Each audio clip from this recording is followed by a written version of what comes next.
Welcome to Worms and Warriors, and welcome to Grand Tactician Civil War 1861 to 1865. Alright, so I've been away on holiday for a week and I'm back nice and refreshed and ready for a whinge-free episode. Yeah, right. I'm bound to be whinging at some point. But anyway, so we're into kind of the teen episodes here. We're into 1862. But before we get started, I just wanted to point out that this game has now patched up to the beta patch 1.08.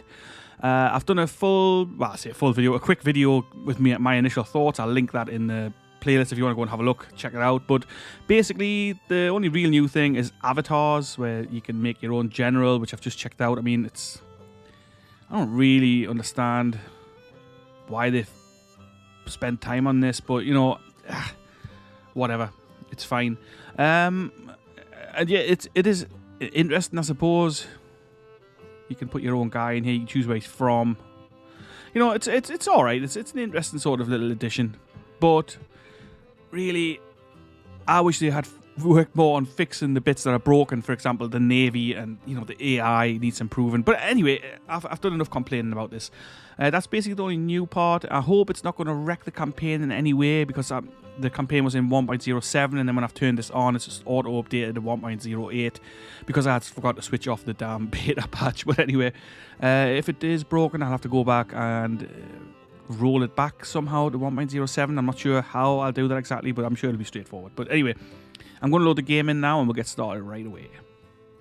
Just a quick note, if you are new here, then if you like this sort of content, then why not leave a subscribe and check out the other videos that we've got here. Lots of Grand Tactician content, Ultimate General, Civil War, lots of Civil War content. I'm a big fan of the Civil War, which might strike some people a little odd since I'm from the UK, but I've always been interested in this, well, for the last 30 years or so. But anyway, so that's where we are, and we're playing this campaign. It's going alright. It's a Confederate campaign. And yeah, let's get going here. Alright, so I've loaded the game back in. We've got Gideon Pillow going up against John M. Brannan. I'm sure this wasn't the same way it was when I loaded it up last time. I feel like there was more armies involved. I'm not sure what's going on. I don't know if it's got something to do with that new patch, but we're going to fight this battle anyway, and we're going to get started here. It's a battle at Springfield. This is now the third battle at Springfield here in a row, so it is definitely feeling a bit like Deja vu. I know I've said it before. It says Van Dorn is withdrawn. Now he's the army commander. I don't really know why he's withdrawn. Yeah, he's down as confident. I'm not sure. We've got some guys here with low morale, 1700, but I mean, we do outnumber the enemy here, so I don't know. Let's get started. Let's fight this battle. See what Gideon Pillow's got for us.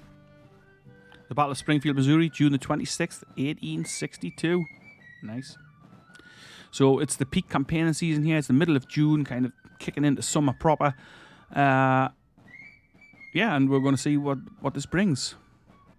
I don't know who Brigadier General Brannan is. Never heard of him. I'll probably look him up after the battle. I like to look up the guys that we come across in the other who I don't know. If you know anything about Brigadier General Brannan, stick it in the comments. Okay, so it's an attacking scenario for us, which is, of course, bullshit. Since we did not seek this combat in any way, our guys were set on a defensive stance. But we've got to go and attack this mountain. Just behind Wilson's Creek, is it? Yeah, Wilson's Creek. And that does not fill my heart with joy. Not only do I not like attacking in the first place, because I suck at it, but the terrain on this map is an outrage. Okay, so let's see. We're going to put our guys here. We're going to march across the roads, and we'll cross somewhere and take him on. He's going to be dug in on this hill, which is an absolute bastard to attack. Let's come out of the HQ view and have a look.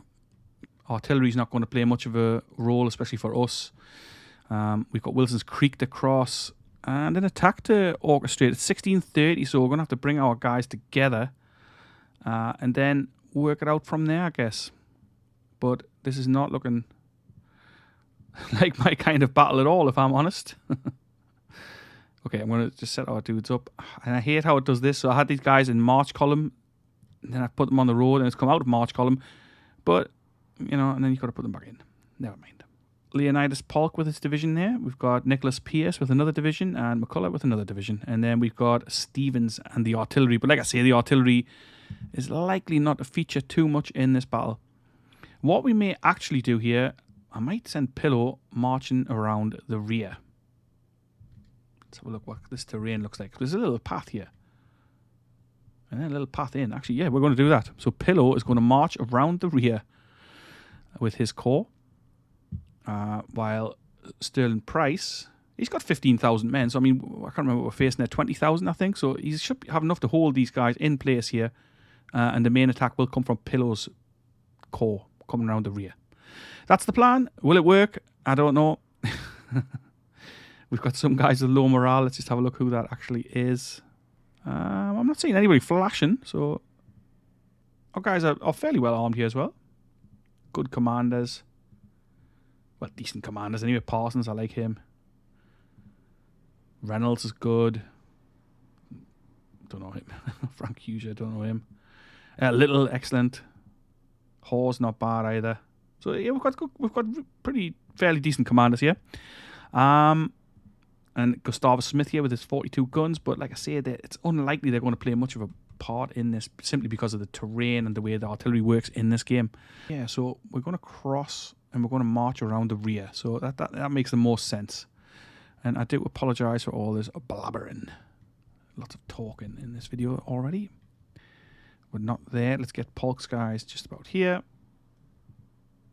And get those dudes in marching column. And then we'll cross here, and we're going to force our way around the back. The main, with the smaller diversionary attack under Price, is going to advance, and they're going to set themselves up here on this ridge. Possibly we're going to get some bombardment, but I don't know if we will. And then we'll cross the river further up. Hopefully he's put his defences in place here. We're going to cross near Gibson's Mill. That's the plan. Bowen's cavalry, I'm actually going to get them to support the main attack. Something that has been mentioned by a few people in the comments, and I've come across it in forums, is that, like, why can't you detach divisions in the order of battle? Like, why can't I detach Bowen and attach him temporarily to Price's corps? I mean, that would be ideal. So he should then act under Price. But you can't do that, so there's no point pissing and moaning about it. But anyway, we're going to get started at 16:30 p.m. I'm going to just give Bowen detached orders to start with. That's going to be my first order. Price. Okay, the Missouri Corps. Let's move these guys into position. We're going to take that position somewhere around here. Let's do that. And we'll fine-tune it as we get closer. I don't think Bowen's detached just yet. No, the rider's still on his way. If you're not familiar with this game, then, you know, you give an order and it's not instant. We've got to send a courier who should be riding out. Oh, there he is. The courier is riding out with his orders from Pillow to Bowen, and Bowen will then act independently. Let's have a quick look at these guys' uniforms. Looking pretty cool. I do like the look of this. I mean, I know it looks a little grim for modern graphics, but it's pretty cool. Oh, there we are. There's flashing troops. Arkansas State Troops, 1,791 guys. They are stable. Fighting spirit is 72, so I think they'll be okay. They should sort themselves out, but we'll maybe keep them in the back. Let's get Polk's division on the move. So we want to get up here this kind of way, and we're going to work our way around the back. McCulloch's division, same with these guys. Let's get them on the go. Off we go. Pierce's division as well. Start marching, please. And then Stevens with his guns. I don't think they're going to be very effective. In fact, I'd be shocked if they were. Bowen has still not received those orders. Taking a little while there. Our boys are on the move. We've got divisions under Daniel Hill. He's still a colonel. I'll probably bump him up if he does all right here. Get him up to Brigadier General. Sterling Price, the Major General. We've got Brigadier General James Rains and Gustavus Smith as well. And we've got somebody else. Blanchard. Blanchard's division, yeah. Colonel Blanchard. So if he does well as well, we'll get him up. Oh, he's commanding the cavalry.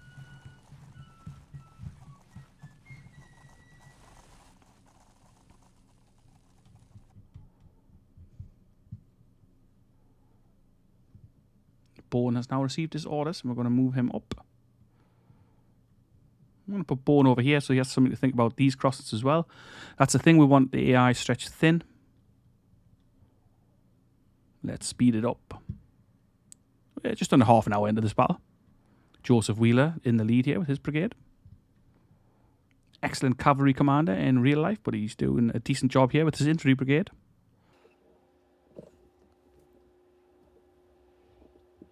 No sign of the Union. Our cavalry is just out the front here under horse. Let's get his scouts out, see if it gives us any extra visibility. I mean, it probably won't, because I suspect they're right back on the hill. Oh, no, they're not at all. I spoke too soon. So we're taking artillery fire here from the distance. So this is a decent position to set up, actually. We're going to get our artillery up on this hill, and we're going to bombard these guys. And the way they're set up leads it all right for a rear attack with Pillow's division. And also a flank attack over Gibson's Mill. But I seem to remember we tried this once before, and it didn't go that well. More guns. These guns are coming forward. I think they're smooth bores. They look like that kind of colour to me. His men are behind breastworks here. Pretty well entrenched, actually, but we could march in with Pillow's division and take the objective, thus forcing him to come and attack us. Pillow's boys are on the march. It's going to take them a while to get over there, though. We're about an hour into the battle. We're taking a little bit of artillery fire. It's kind of more annoying than anything else. Let's see if we can't see our artillery division. Gustavus Smith, yeah. So we want his artillery about here. Gives us a nice high position, and hopefully we can cause some damage by firing down on them. Hood's brigade in the lead there. McCullough's boys in place way before Pierce and Polk. Polk is, I don't know if it makes a difference here with the leaders, but Polk is questionable. It took him forever in the last battle to cross this stream as well, and he's just crossed now. All his guys are disordered, which is, I mean, you expect that. But McCullough's boys, who got the orders later and were further behind than him, have managed to get in place before him, which is quite telling.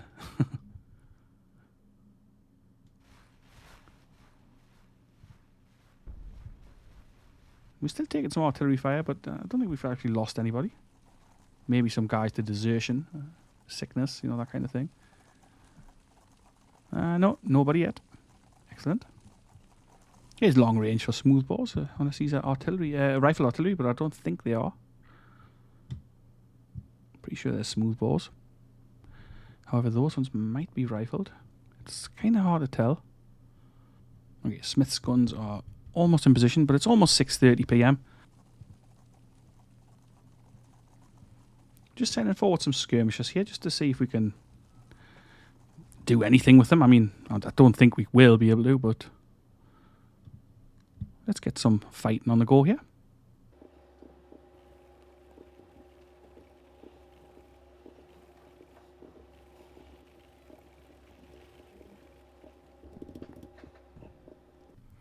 Hopefully he's got no idea about this rear attack.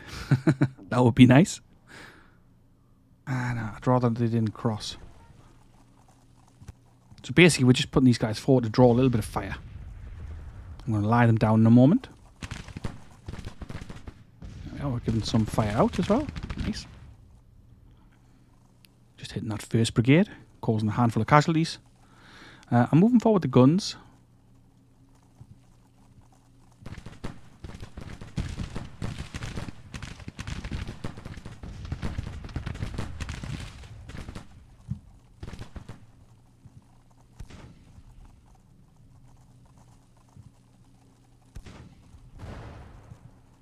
So I'd like these boys on counter battery fire.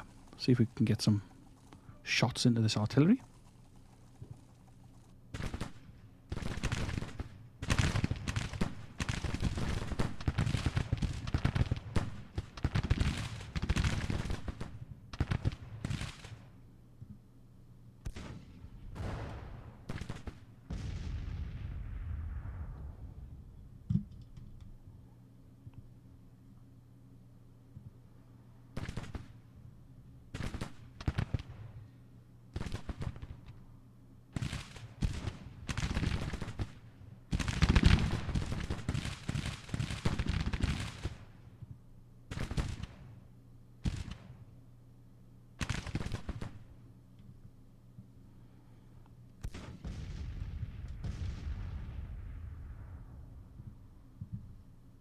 We're getting there. Our men are getting in position. So, I mean, you can probably tell the majority of the fighting's going to be done tomorrow.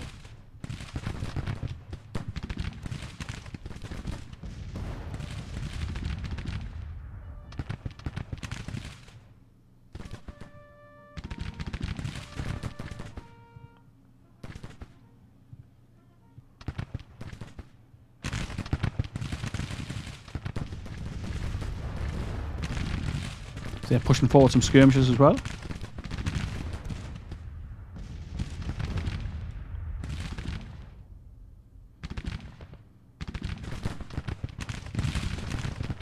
Our guns are blasting this first brigade.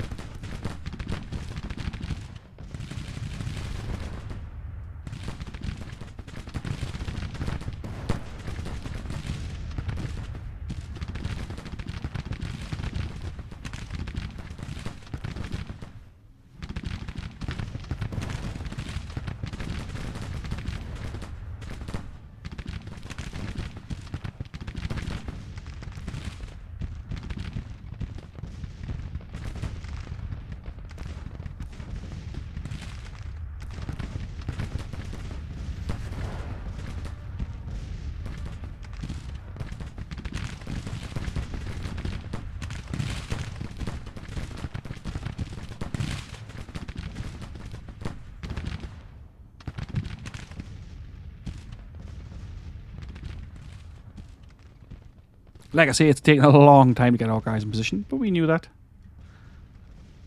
Everyone's kind of clumped up on this little road. That's the end of the day as well. Okay.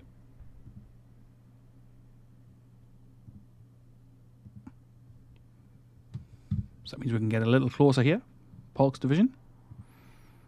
McCullough's division. Stevens' guns.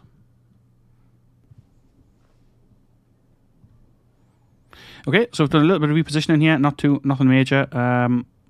And let's get started with day 2.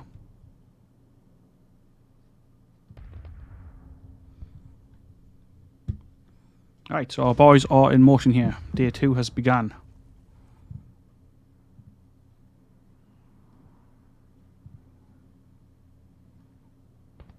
He's repositioned slightly, he's got some guns here.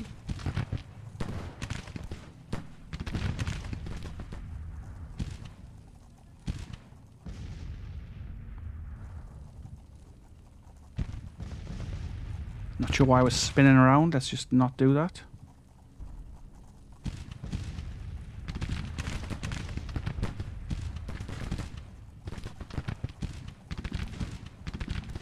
But yeah, this is just yet another one of those things that this game does.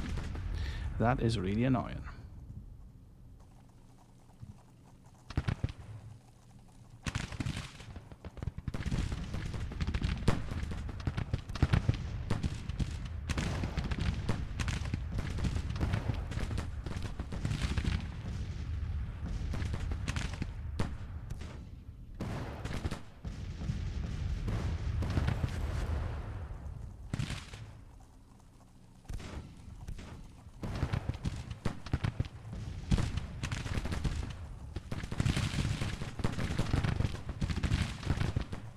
Come on, let's get some fire going here. Don't know. Yeah, a little bit of fire.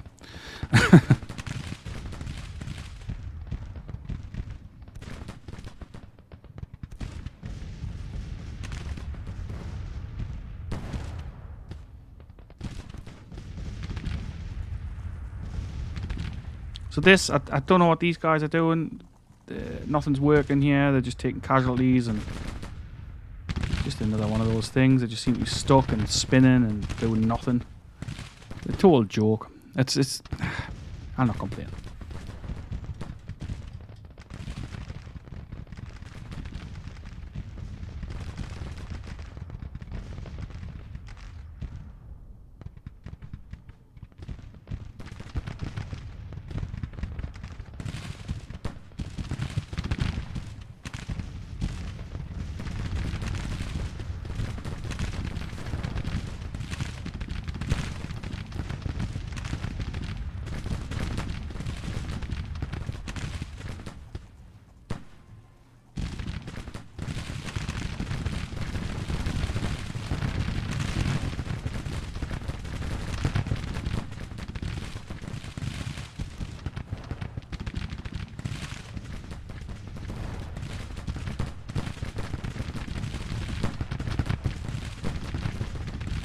pulling Parsons skirmishers back. It's just not a full attack here anyway. This is just for pinning these guys in place and drawing their attention. Colours boys are almost there. Polks guys, not quite, but they're getting there.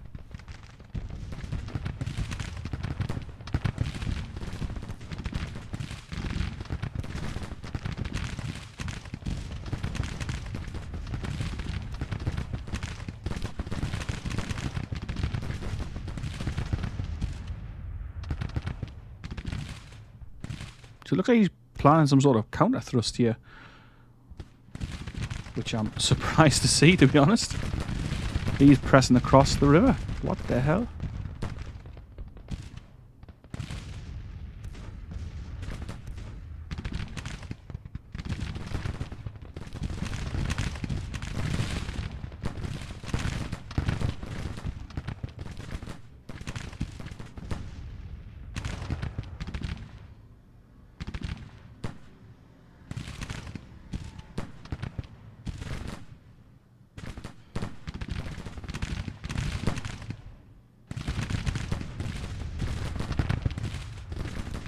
And presumably they're here to commit suicide, it looks like that.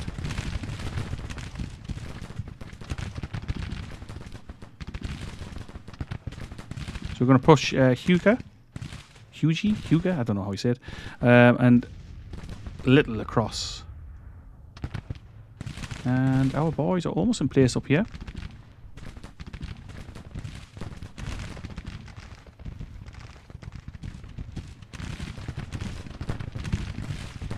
In fact, we're starting to take this objective.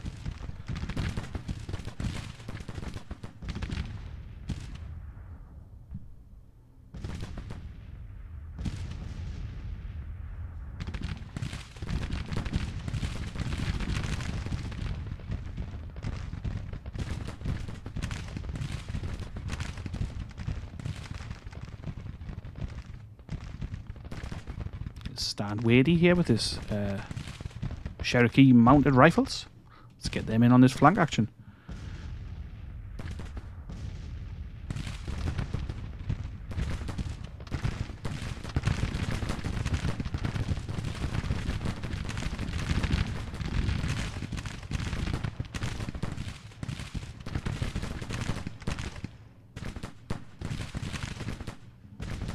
Let's unlimber this hunk of junk and hopefully they can fire.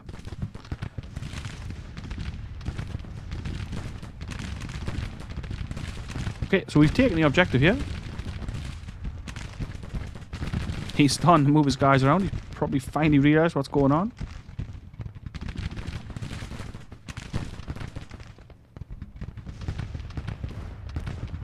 Nope. But I don't know what's going on with this.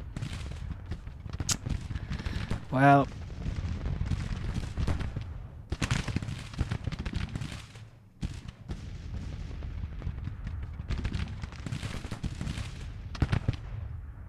Okay, so we sent that brigade running. We're going to push forward here with Reynolds and Parsons. Give them something more to think about. These guys aren't moving. I don't know where the order's even coming from.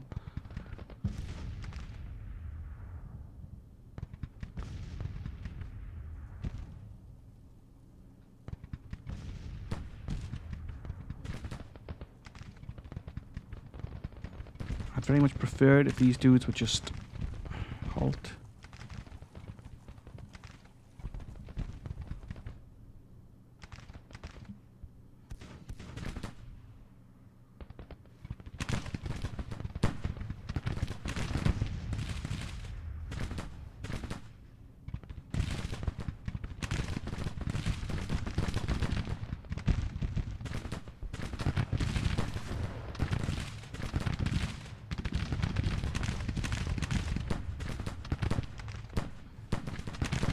All right.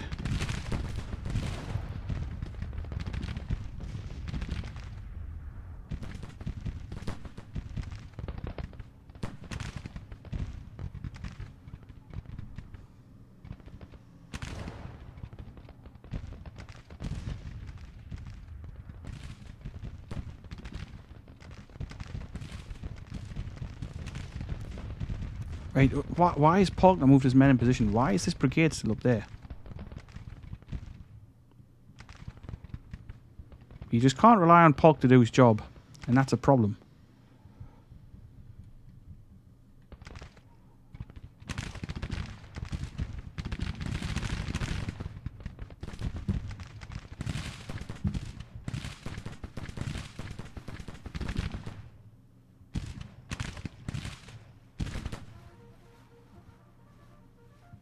Okay, our cavalry is finally moving in position here as well. He has repositioned to meet the threat of Parsons and the rest of the guys who've pushed on him here.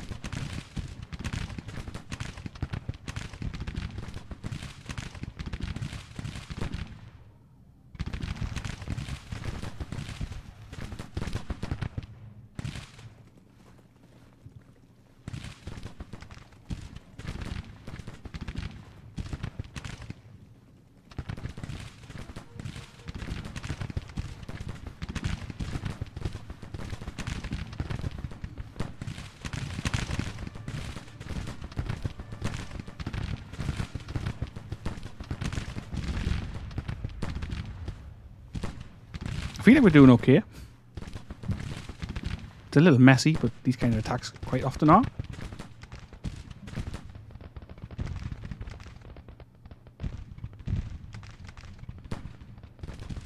Greg is now moving. Polk is still at the back with Pillow.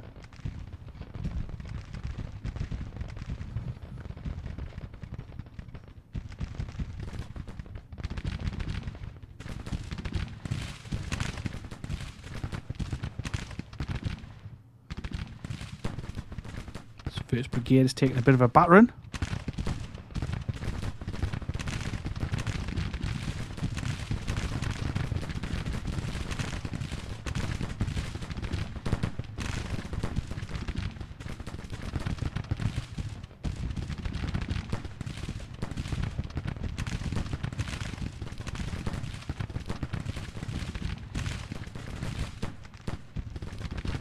Let's press his attack here.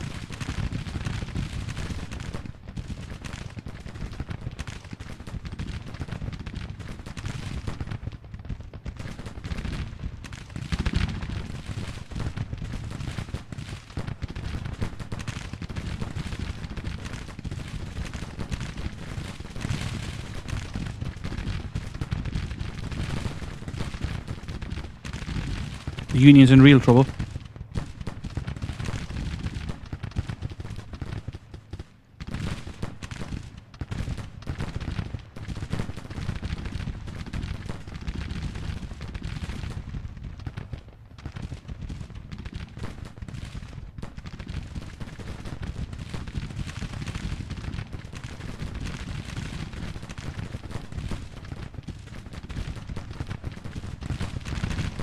They're retreating. They realise they're finished.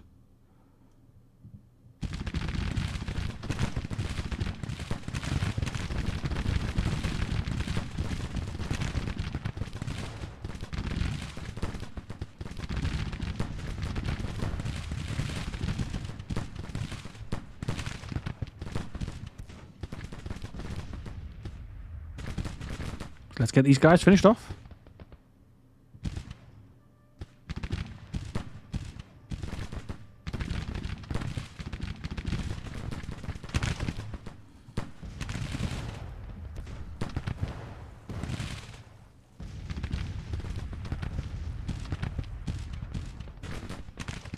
It's good that the AI recognise this is a pretty much unwinnable situation. Let's get our cavalry into this fight and hopefully rout some more units.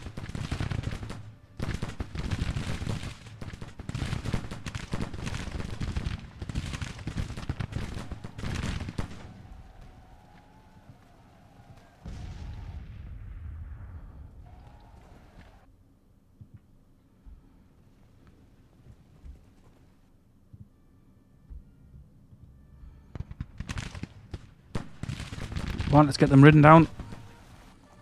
So, like, if it was real, these two brigades would obviously surrender. There's no way they would escape. How would they escape? Where would they go? But of course we know it is not real.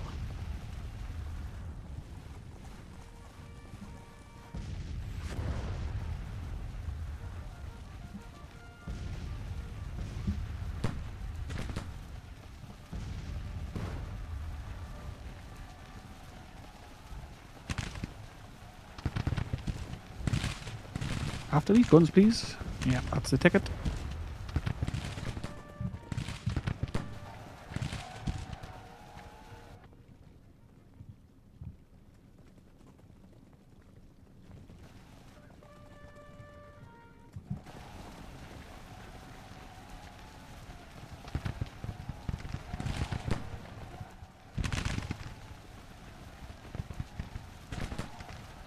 So Macintosh somehow managed to get himself routed by chasing down a broken enemy. I mean, that's what this game's all about.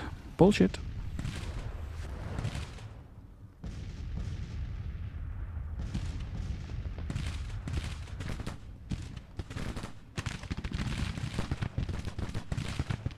Broken again. They've reformed quickly and then broken again.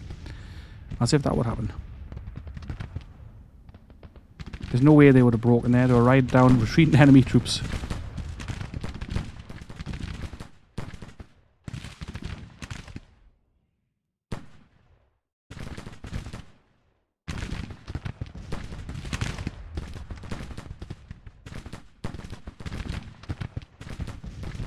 It's still only a minor victory, which sucks a bit.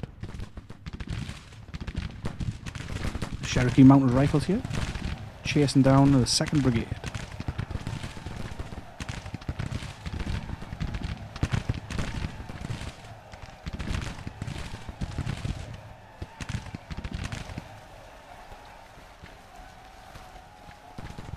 Nicely done.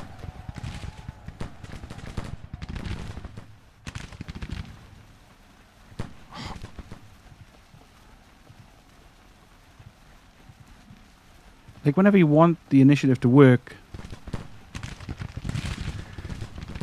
it doesn't work. Whenever you don't want it to work, like, for example, chasing after retreating enemies, the artillery will do that. However, now, right here, with retreating enemy troops right next to us, they've decided to stay limbered and get routed.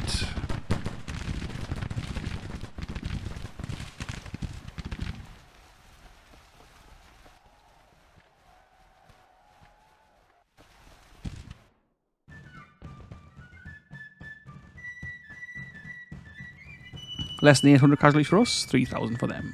Pretty poor. Colonel Macintosh has fallen into disgrace. Yeah, it was a disgrace. So we captured 753 enemy soldiers, but had to let them go because we got no prisons. Their morale is nervous.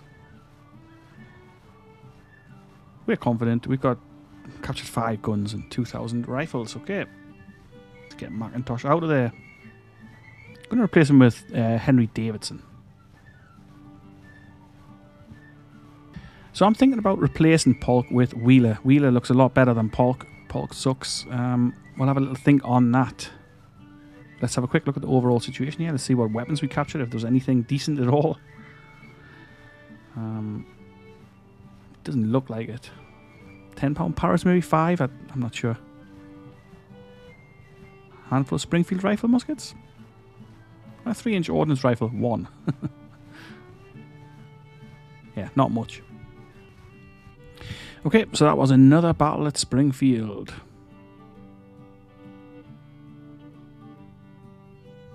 I'm going to pull Hardy's Corps back into Kentucky. And let's play on the campaign a little.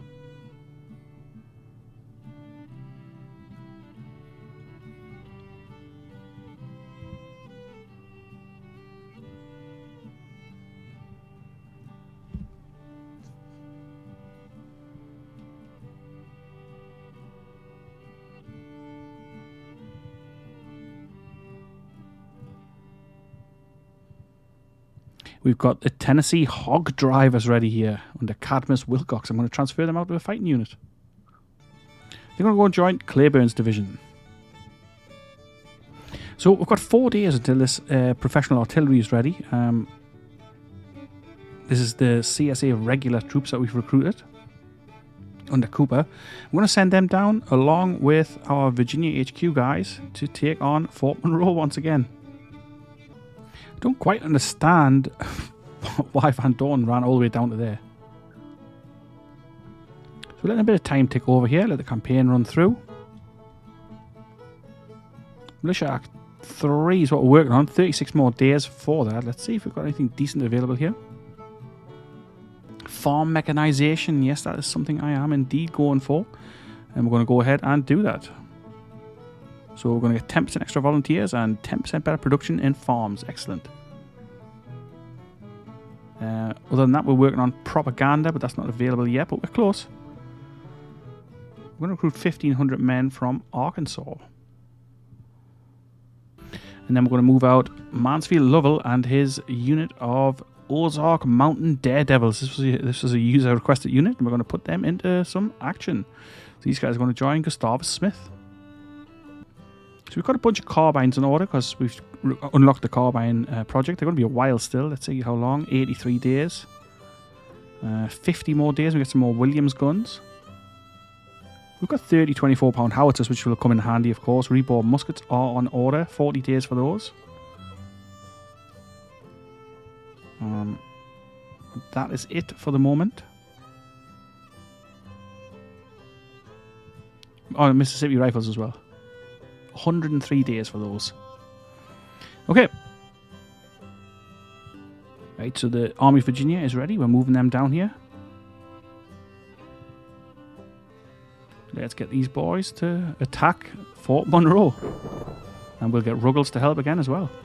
Let's see if we can take it this time. That should really help things down there in Virginia. And then these 15,000 troops or so will be able to go and reinforce our other army, see where we need them. Well, we need them everywhere.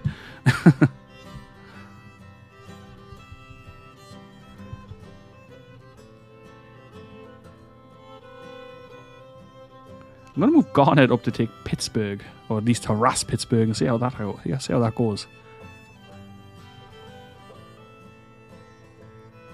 If we have a look at the overall situation here, national support, we're down to 83. He's on 47 national morale, though. What do we need for that to go to again to win? I can't remember.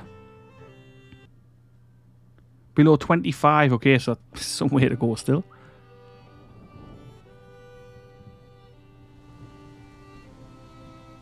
Ah, he's moving across here with his Army of the Potomac.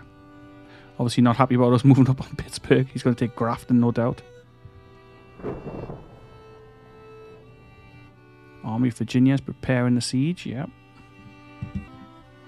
But surely these guys should be joining in with that siege as well. Get down there, Ruggles.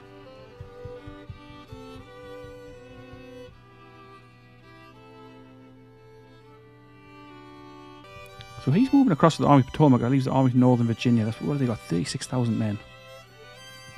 Facing them is Magruder's Reserve Corps. Alright, so he's moving out of here. I'm going to move across with Beauregard's Corps.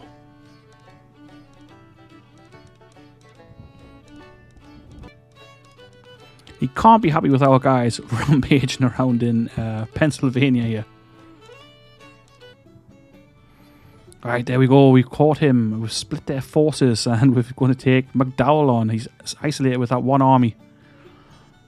Well outnumbered. It should be a decent fight. We've got Robert E. Lee, we've got Magruder's Corps, and we've got Beauregard's Corps. So that should be a really nice fight for the next episode. Hope you enjoyed this one. If you did, please leave a like, leave a comment, let me know what you thought of it, and hopefully I'll see you in the next one for this battle over here in Western Virginia, another battle at Winchester. Hopefully I'll see you there. Ta-ra for now.